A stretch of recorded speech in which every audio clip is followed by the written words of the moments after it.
Okay. Before we begin,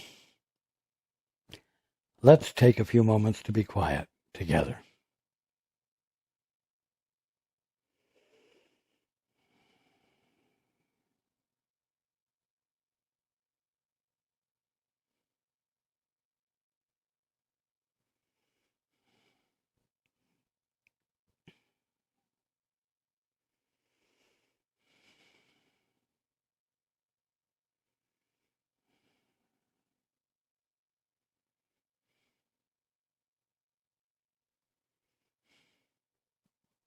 Good evening,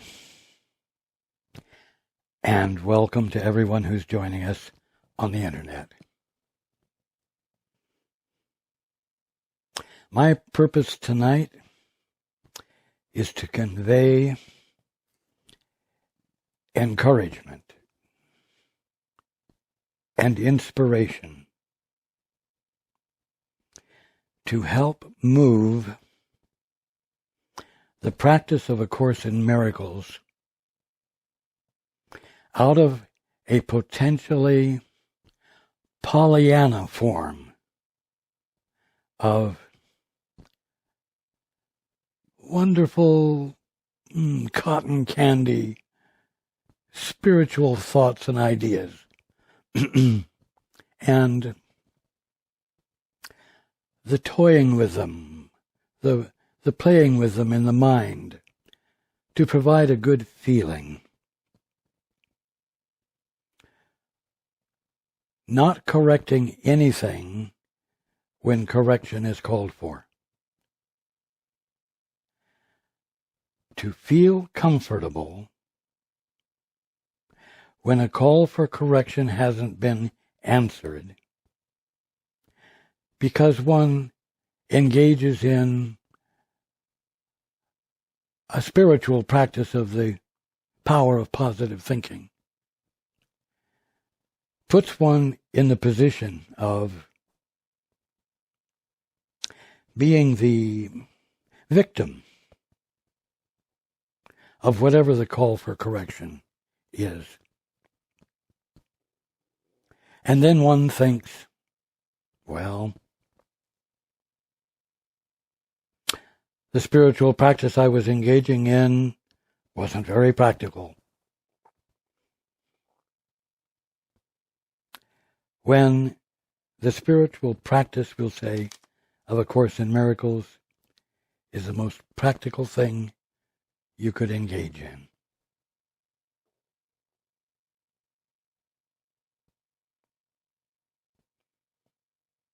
We talked last time about something very essential.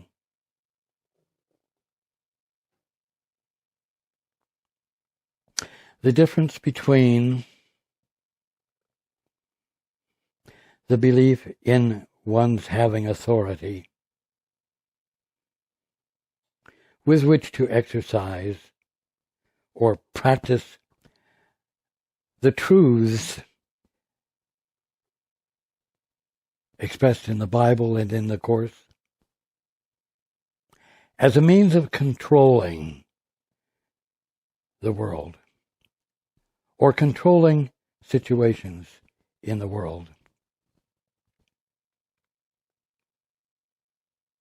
The belief that one's thinking has power when it doesn't. You know, there's a phrase that's used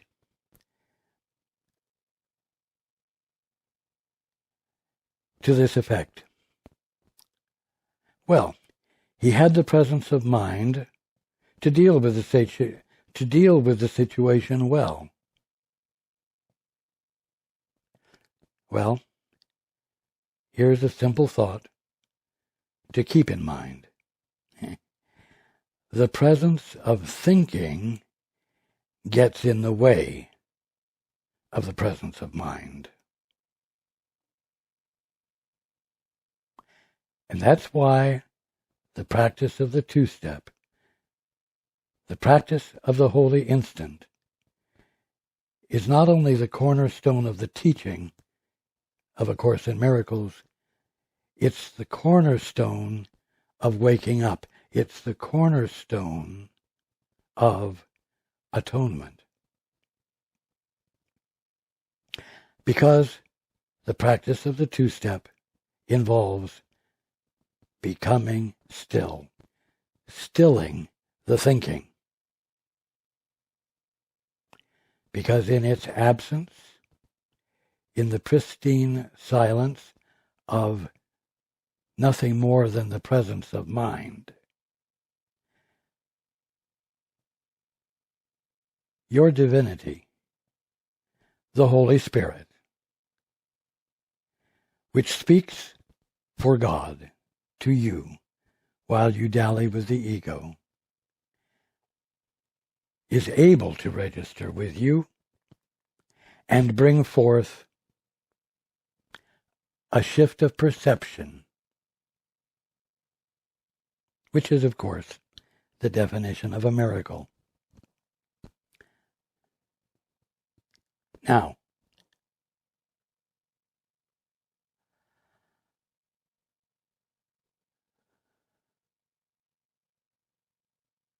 there is, as we've discussed before, going on in the world, disturbance. The activation of that which is disturbing to the human peace of mind, disturbing to the sense of security and safety. And this disturbance is created through the suggestion that rules, principles no longer apply, no longer are stable, no longer provide stability, that there is nothing dependable anymore. And in some ways, this can play into a Pollyanna approach to A Course in Miracles, because it can suggest that as one listens for the voice for truth and hears what is beyond his present concepts, his present sense of things, it is going to disturb the status quo, and it is going to be disturbing, and it is going to bring forth the unexpected. And so the rules that had been in place will naturally break down to make room for new rules. This Pollyanna thinking is very destructive, and one needs to be alert for it. As I brought out last week, there is no variableness or shadow of turning in the presence of God, in the presence of the kingdom of heaven. What was true yesterday is true today. Love is reflected in love. Divine love is reflected in the love shared with one's fellow man. When one goes within and listens, and love is revealed to be shared. It doesn't transition into something else. Love does not become that which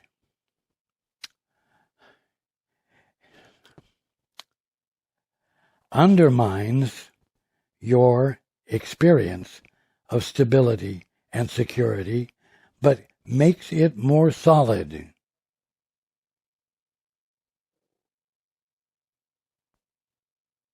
Now, why does one engage in independent thinking? One engages in it to save himself from what he fears. And of course, as we've said so many times, the minute one got a divorce from the father, the minute one said, "But Father, I'd rather do it myself," and joined with another in this act of independence, fear and guilt came into play. And where thinking had never been engaged in before, in one's divine state of mind, thinking became the means by which one's security was regained by virtue of developing more and more mutual definitions between you and another who decided to do things for themselves. Thinking is the culprit. Thinking is what blinds you to what truth really is. Now,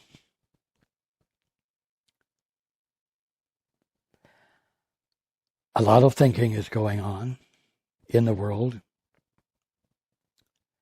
A lot of thinking arising out of fear. And those experiencing fear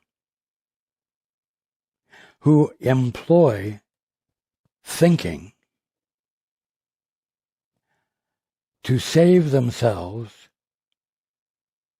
to improve themselves, to hopefully cause themselves no longer to experience themselves as an orphan, but as a real, independent presence, they are engaged in attempting to divide.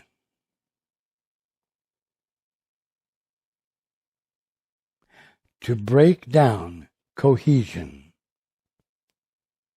to disturb brotherhood,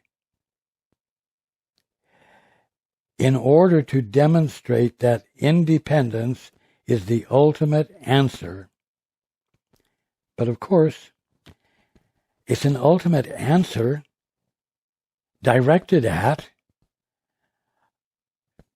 asserting and succeeding at demonstrating one's personal, private presence with a capital P, but not a capital P because it's the presence of God. So it is arrogant, self-centered, self-aggrandizing. It is all oriented to personal, individual greatness. And the suggestion is that everyone must seek that, because that is the answer. But of course, if those in the brotherhood, those who are family because they are the direct expression of the Father, if they indeed take on the challenge to become not only great, but the greatest independent, self-existent presence, what really can be the only result? Total disintegration of brotherhood, total disintegration of cohesiveness, total disintegration of integrity, total disintegration of order. And if you stop and think about it. The total disintegration of order is a cataclysm. It would be the equivalent of what is imagined to be the Big Bang, where everything that ever existed would explode into what it is not.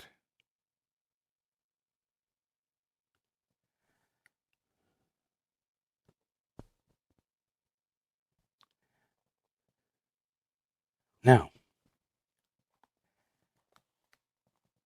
in Lesson 170 in the workbook of A Course in Miracles, the very first paragraph is all important, especially at this time. It says, "No one attacks without intent to hurt."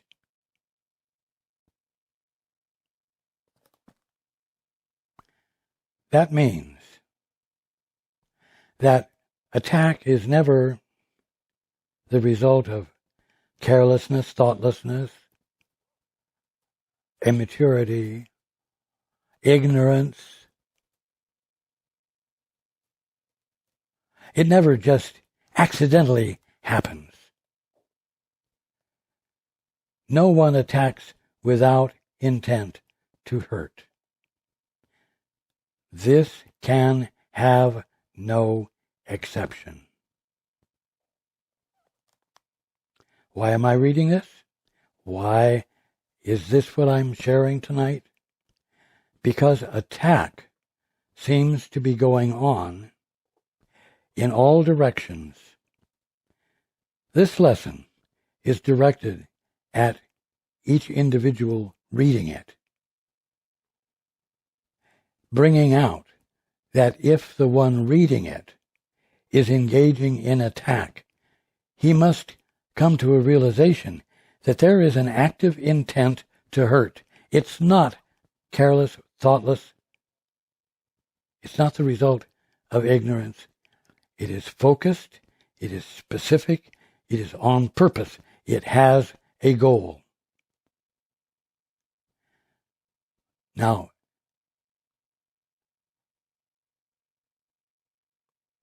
when you have people in power anywhere on the globe who are engaging in the promotion of independence from others on the globe, as though this is the answer to ultimate success,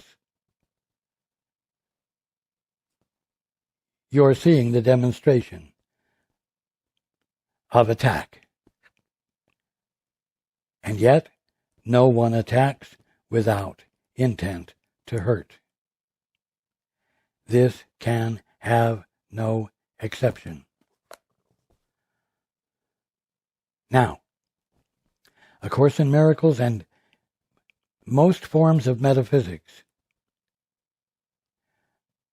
do not really encourage you to look at these things that are happening and say, well, it's all an illusion.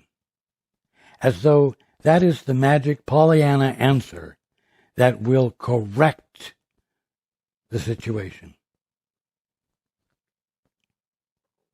And it's important to understand that to simply discount it by saying it's an illusion, or by saying, oh, the Holy Spirit will take care of it, this is not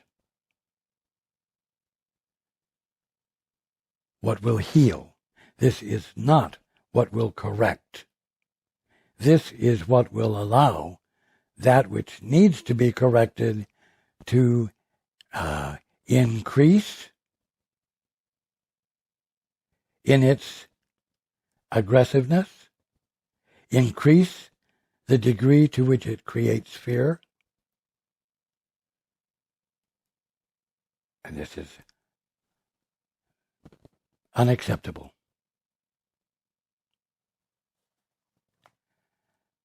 Now,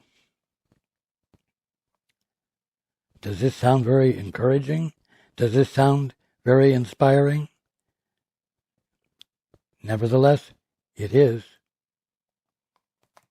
Let's continue. From the book, when you think that you attack in self-defense, you mean that to be cruel is protection. You are safe because of cruelty. You watch cruelty, in one form or another, happen almost daily in America. It happens elsewhere, but it is not expressed with the degree of power and influence as it does when it is coming from America.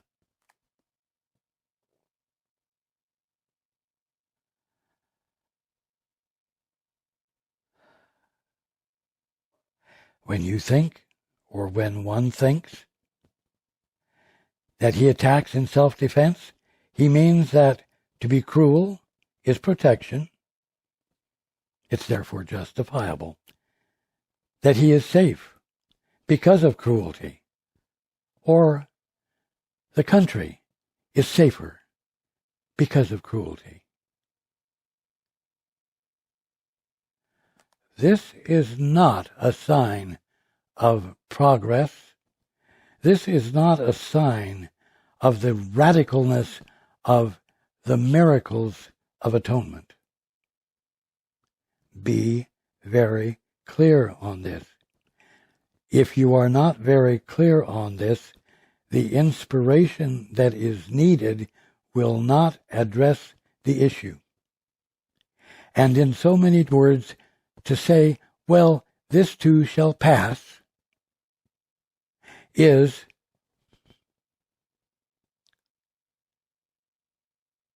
stupid. It is that which will destroy whatever degree of peace and harmony everyone is presently experiencing, if no one engages in what corrects it. Again, when you think that you attack in self-defense, you mean that to be cruel is protection. You are safe because of cruelty. You mean that you believe to hurt another brings you freedom.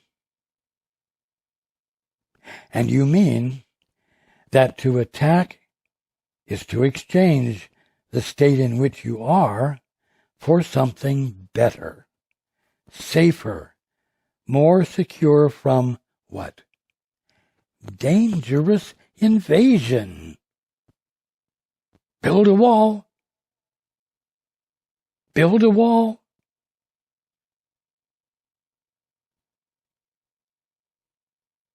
You mean that to attack is to exchange the state in which you are for something better, safer, more secure from dangerous invasion and from fear.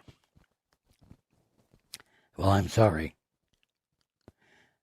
The only thing that will save you or anyone from fear is to abandon the act of independence you engaged in when you said you would rather do it your way, meaning you would rather define the meaning of everything yourself through the use of, or misuse, of your mind, which in the process created the presence of thinking and constituted the loss of the presence of mind, which is your birthright. The presence of mind being the presence of the Holy Spirit, which is nothing more, nothing less than your right mind, held in trust while you dally with the ego. When the thought is expressed, I will turn this over to the Holy Spirit. What that means is that you will engage in the two-step. You won't abandon the call for correction and discount it with a few fairy words, a few Pollyanna words. This too shall pass away. It's illusion. Nothing real can be threatened, and nothing unreal exists. So I need do nothing. And I will turn it over to the Holy Spirit. The Holy Spirit will take care of it.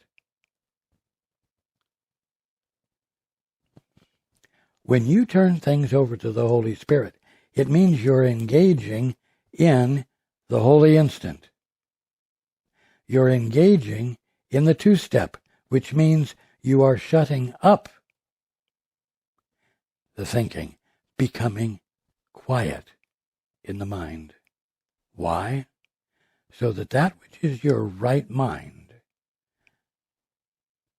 is not interfered with by the noise and static of your independent thinking, and so that it can register with you as your clarity, as you're experiencing the truth of what is going on. Why? So that you can be the presence of truth, engaged in brotherhood in the ways that cause the calls for love to be answered with correction of that which required a call for love. It's letting the Holy Spirit replace the sense of presence that your thinking seems to give you, so that you might act, for lack of better words, in the world in a transformational way that allows what is in heaven to be on earth. In other words, for the kingdom of heaven, that everything already is, to register as what it is.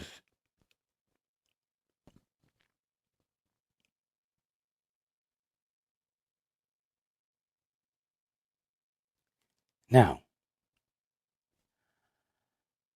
the movement that everyone on your globe finds yourself blatantly confronted by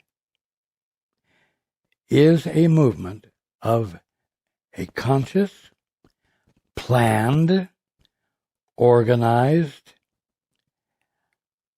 attempt to break down that which constitutes the integrity of mankind's experience of itself as brotherhood.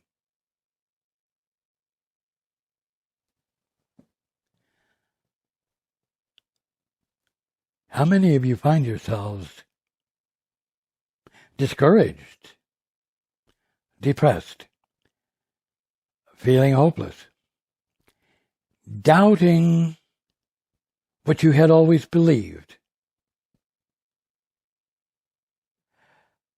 not feeling that there's any basis upon which to feel secure within yourself?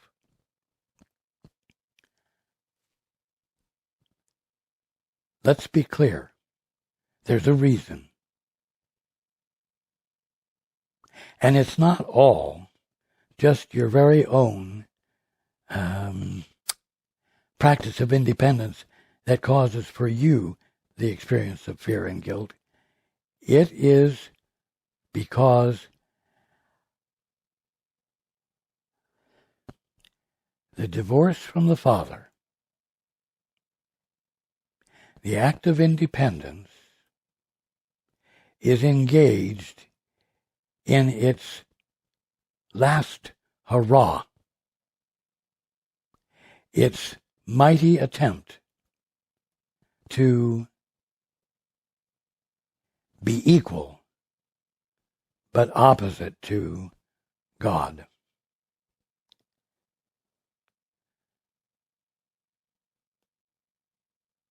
Is this frightening? It can be.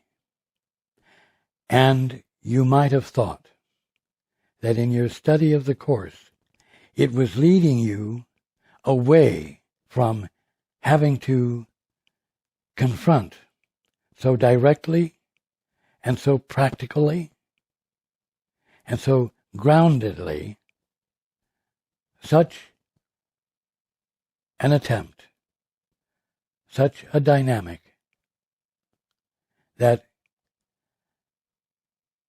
to become aware of the allness of God and the fact that God is infinite love and that the love that God is meets every human need, that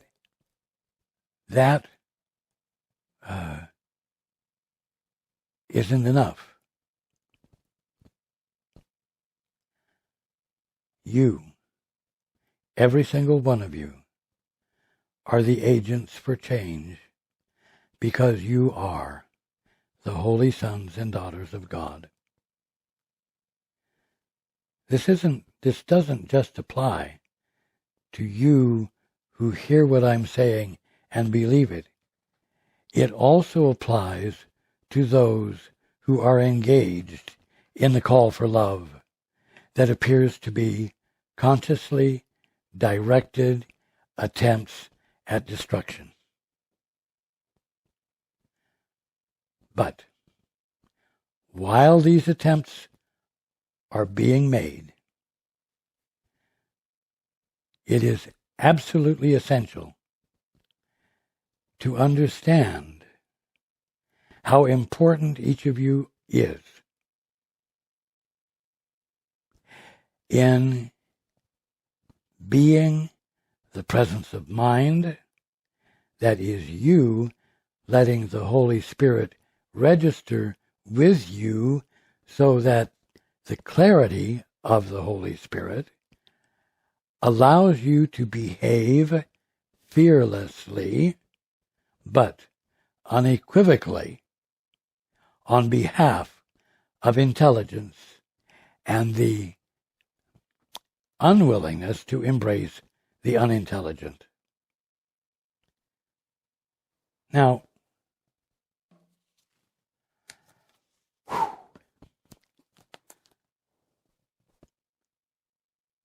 this means that as you are willing to look at what is being attempted, and as you are willing to call it for what it is, a call for love, it is not love. It is a call for love. It is fear being expressed in an attempt to control everyone else into behaving in a way that will support disintegration, which is another way of saying that will support the salvation that independence promises. You see?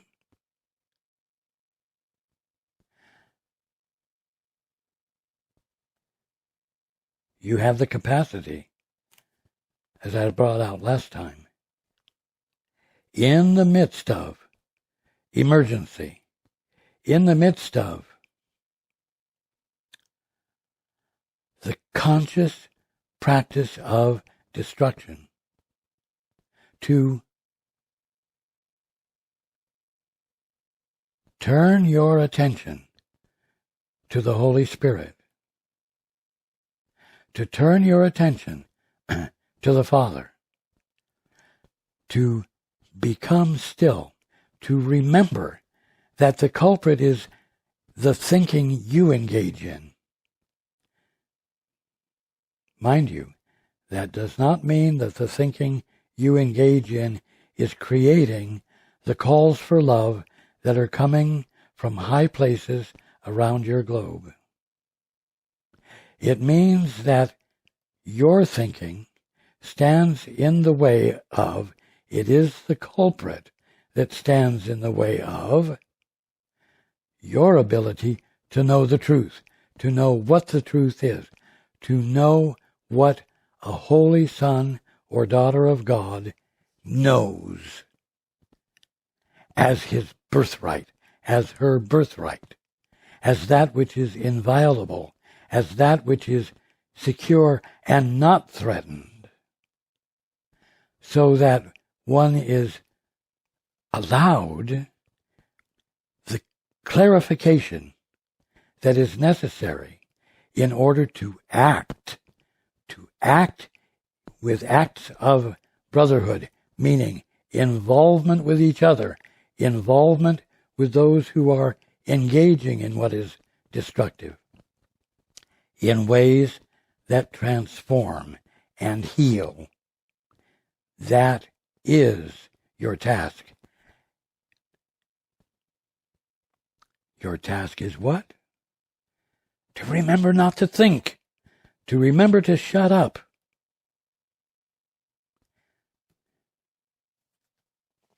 Now, I mentioned last week that with the global communication, which almost everyone on your globe utilizes, it's possible for everyone instantaneously, without having to wait 3 weeks for mail to come across the Atlantic or go across the Pacific. Everyone has the capacity now to experience immediately, instantaneously, what others are feeling anywhere on the globe. And when so many people are communicating their concern, the sheer number causes the problem to seem to be something far more than a misperception, than a belief which can be replaced by the truth if one stops engaging in thinking, listens, hears, and expresses himself from that place globally through the global communication. You see? This is the key.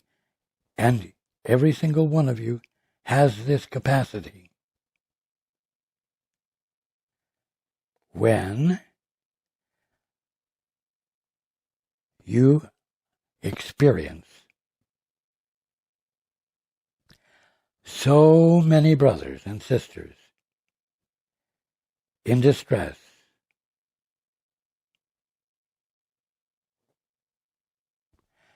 it's very disturbing.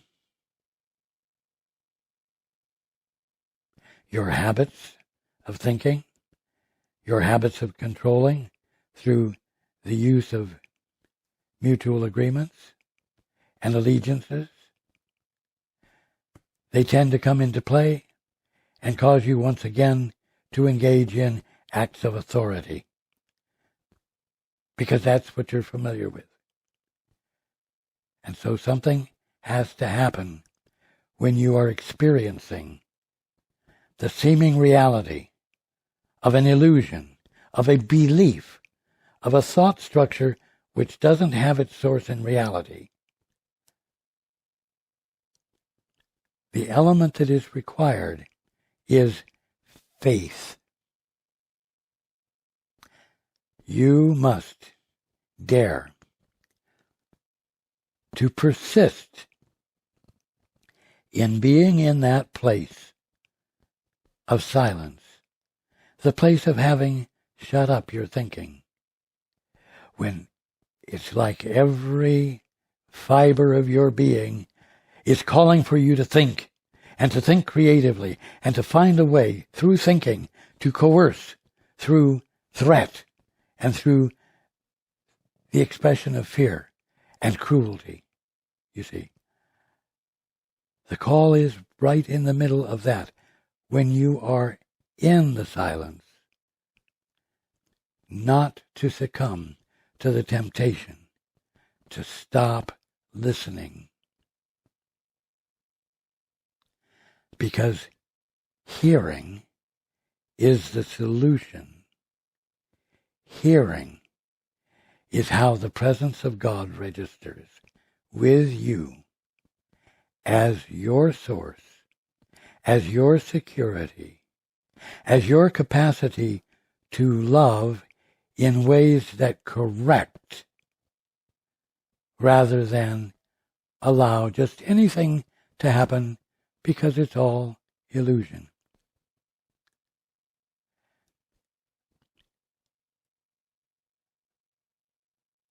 I'm here to inspire you to not let despair, hopelessness, discouragement fill your mind, because it's very simple. You provide the thoughts that do the discouragement.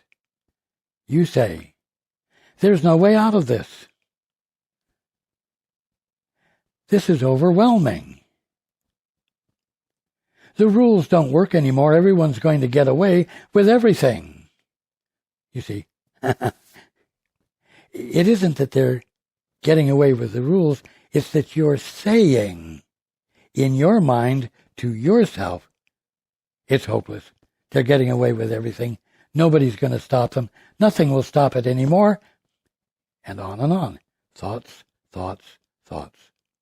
And that's what you suffer from, because they make so much noise that you can't hear the still small voice for God that is the infinite presence of mind that it's your birthright to be experiencing, and which will register with you when, through faith in the presence of disturbing thoughts,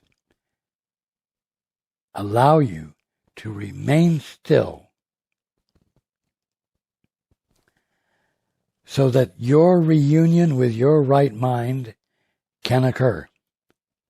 Now, this reunion is inevitable because you have never stopped being unified.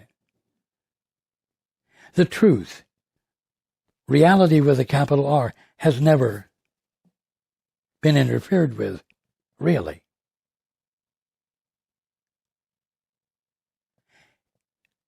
It's available to be experienced this instant. But you're going to have to bring the faith that causes you to persist in listening until you hear. And each time you listen in the face of great distraction and hear, your experience provides a stronger basis for persisting in faith.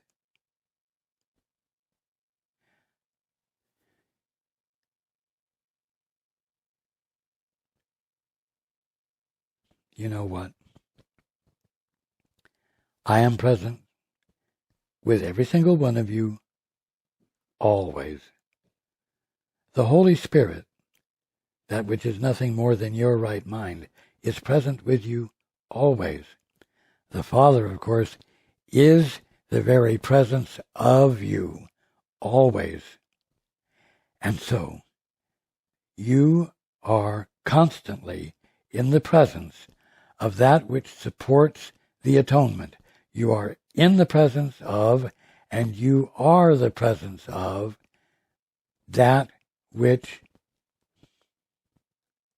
is the absence of pain, suffering, doubt, fear, discouragement, hopelessness, sin, sickness, and death. Don't be afraid to have to be so grounded that you're willing to look at the call for love and name it for what it is and be present, I'm going to say, with it, with the clarity that it hasn't a leg to stand on, that it has no foundation in reality, and therefore it cannot accomplish what is frightening everyone into believing it can. This is practical spirituality. This is the lab work of A Course in Miracles.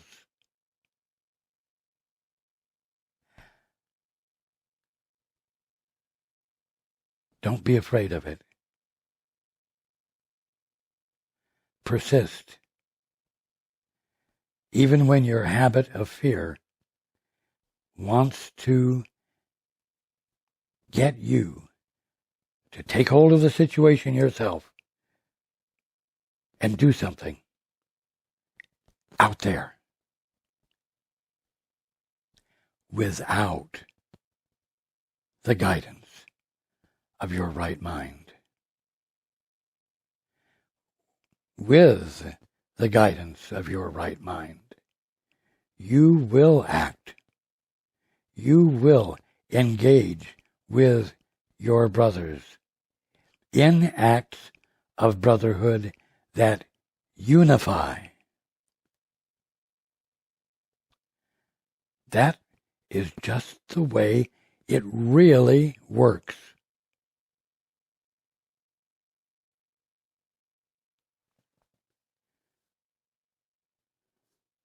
I love you very much. The Father loves you very much.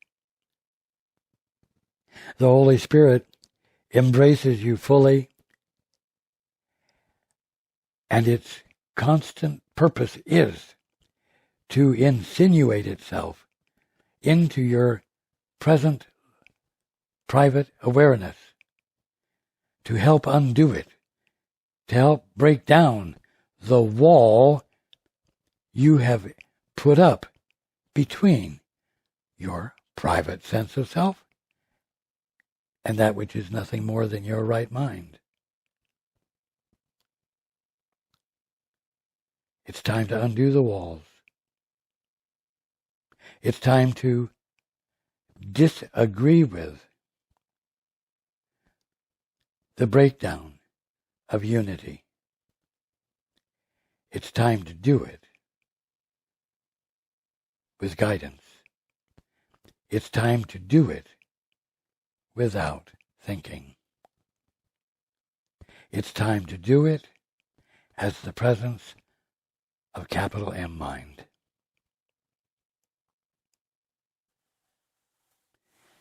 I look forward to being with you next time.